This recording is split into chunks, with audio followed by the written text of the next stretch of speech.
በቅድሚያ እንደዚህ ስጋው ካዘጋጀው በኋላ አጥንቱን ቆረጥ አድርገዋለሁኝ እንደዚህ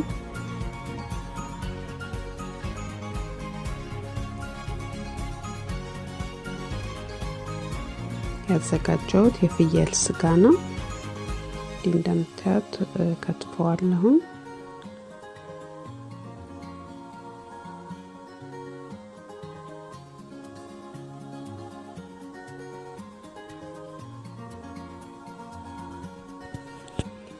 ያው አነስም ሳይል ትልቅም ሳይሆን እንደዚህ በመካከለኛ አከታተፍ ከትፈዋለሁ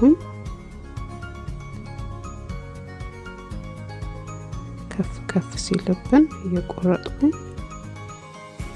አሁን ይኸው እንደምታዩት ሁሉንም ከትፌ ጨረስኩኝ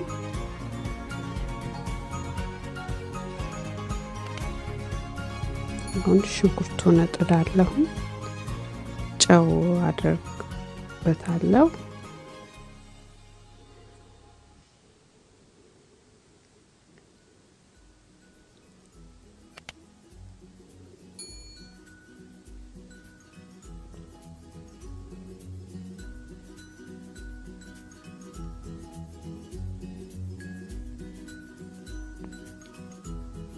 በመቀጠል ለማብሰያ ብቻ ነው ዘይት የምጠቀመው ትንሽ የዘይት አደርግበትና ያው እንዲበስልልኝ ከድነዋለሁ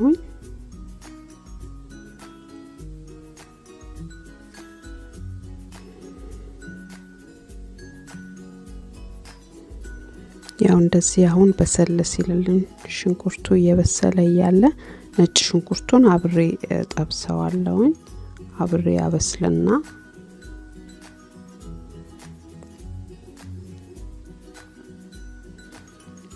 በደንብ እንዲቁላላልኝ አብሬ ነው ማምጥምለው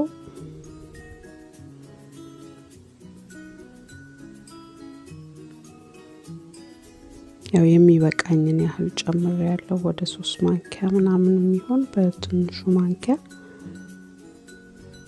ያው ሌላ ብዙ ቅመም ስለማይገባበት ነጭ ሽንኩርት ብቻ ስለምንጠቀም እና ትንሽ ከበሰልኩት በኋላ አብሬ እርድ የሚበቃውን ያህል ለከለር ጨምርበታለሁ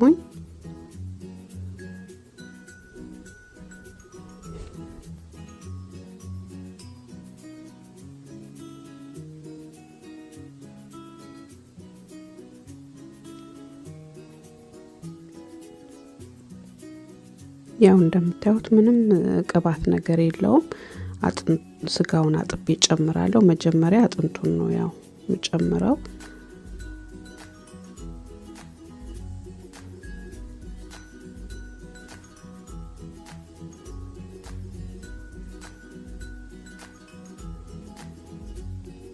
ትንሽ አጥንቱንና ሽንኩርቱን ትንሽ አብሬ ካልኩ በኋላ ነው የተቆራረጠው ስጋ እንደምታዩት ይሄው እየጨመርኩ ያለሁት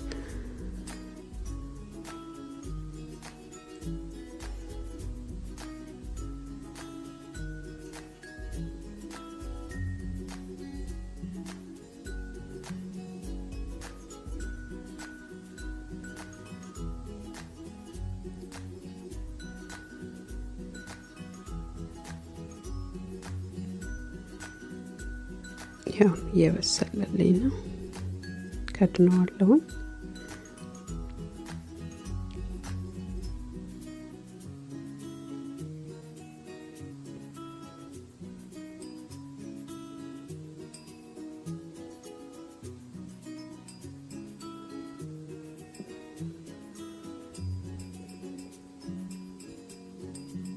አሁን ምንም ቅባት እንደምታዩት የለም ቅቤ ነው መጨመርበት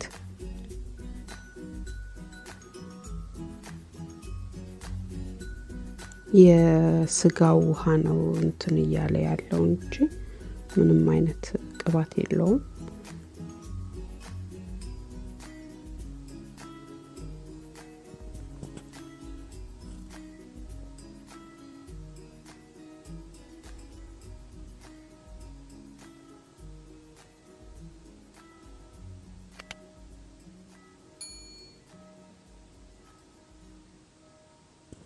እንደዚህ ስናቁላላ መጨመራችን ቅቤው በጣም ጣዕሙን ወጡ ቆንጆ እንዲሆን ያደርገዋል።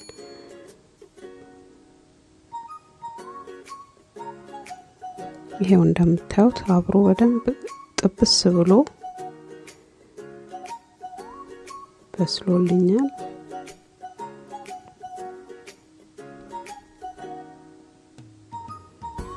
ያው ምንም አይነት ውሃ እስካሁን አልጨመርኩም። ስጋው በራሱ ያወጣው የውሃ ነው እንጂ በፍጹም ውሃ አልጨመርኩኝም።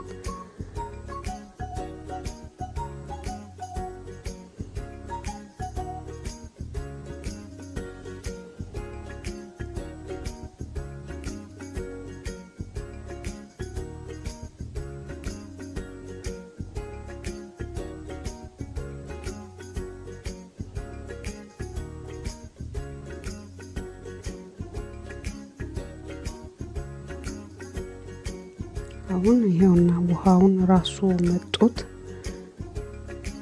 በፊት የጨመርኩት ቅባቱን ተፍቶታል። ቆንጆ ሆኖ ያውጥቶታል። ያው እኛ በተለምዶ ቅባቱን ሲተፋ ምናምን ስለለመድን ቋንቋ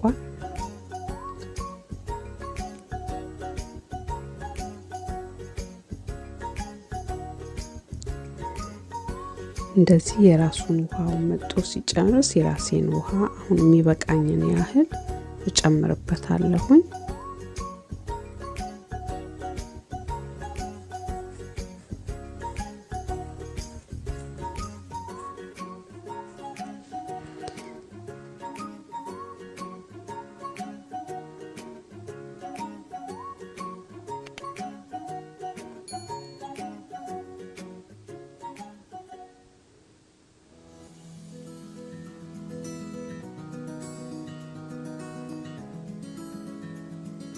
ከድነዋለሁ።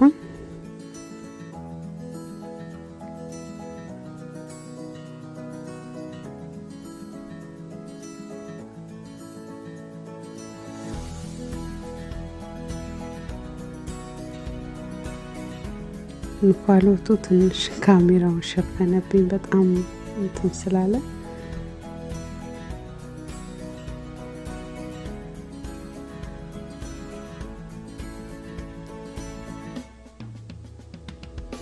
አሁን ቅቤውን የመጨረሻ ቅቤ ጨምርበታለሁ።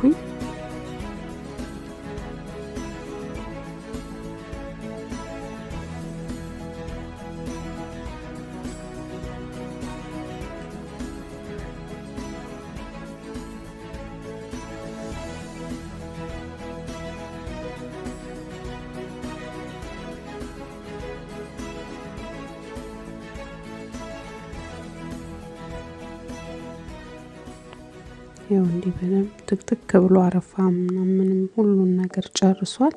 ቃሪያውን ጨምርበታለሁ።